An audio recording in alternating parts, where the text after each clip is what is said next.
So উনি বলছেন, বলতে থাকেন, মাঝখানে আপনি ফ্লোর নিয়ে নিন। স্বাস্থ্য বিভাগ কিন্তু খুব অল্প সময়ের মধ্যে হামের টিকা আমাদের দেশে আমার অ্যাভেলেবল জেনিক ভাই, করেছে। আমরা হাম ইস্যুতে ছিলাম, আমরা এখানে আবার ফিরছি। আমি দর্শকের থেকে একটা ফোন ঠিক করে নিচ্ছি। হ্যালো, আসসালামু আলাইকুম। কে বলছেন? নাম বলে টিভি স্ক্রিনের ভলিউম কমিয়ে আপনার প্রশ্ন করুন। আসসালামু আলাইকুম, আমি অর্পিতা বলছিলাম। আমার একটা প্রশ্ন ছিল, একটু দ্রুত যদি বলতেন। দেশের অর্থনীতি আসলে স্থিতিশীল নাকি শুধু পরিসংখ্যানে ভালো? এটা আসলে কি শুধু দেখানোর মধ্যে নাকি এটা আসলে কাজে?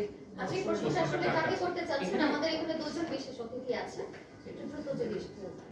হ্যাঁ, আমি প্রশ্নটা করতে চাচ্ছি জেনিক ভাইকে। যেহেতু ধন্যবাদ। উনি বলেছে যে আমাদের দেশের পরিবর্তন বা উন্নয়নের কথা, সেই দিক থেকে বুঝতে পেরেছি, ধন্যবাদ আপনাকে। জেনিক ভাই, আমরা আবারও ফিরে এসেছি আপনার কাছে। আমরা হাম ইস্যুতে ছিলাম। আচ্ছা, আমি একটু বলে রাখি, প্রশ্নগুলো খুব সোবার হবে না, প্রশ্নগুলো হবে খোঁচা দেওয়ার মতো। হ্যাঁ, যে আমাদের যিনি গেস্ট, সে গেস্ট বলছে বাংলাদেশের অবস্থা, কিন্তু ওনার গেটআপ দেখে বলেছে ওনার নিজের অবস্থাই ভালো।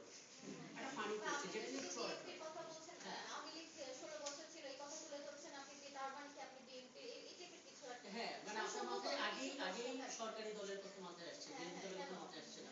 তারপরে কি আপনি কোথায় কোথায় এটা কিন্তু অন্য কেউ করবেন, আর একজন পোশাক নিয়ে অ্যাবিউজ করবেন, বডি শেমিং নিয়ে অ্যাবিউজ করবেন।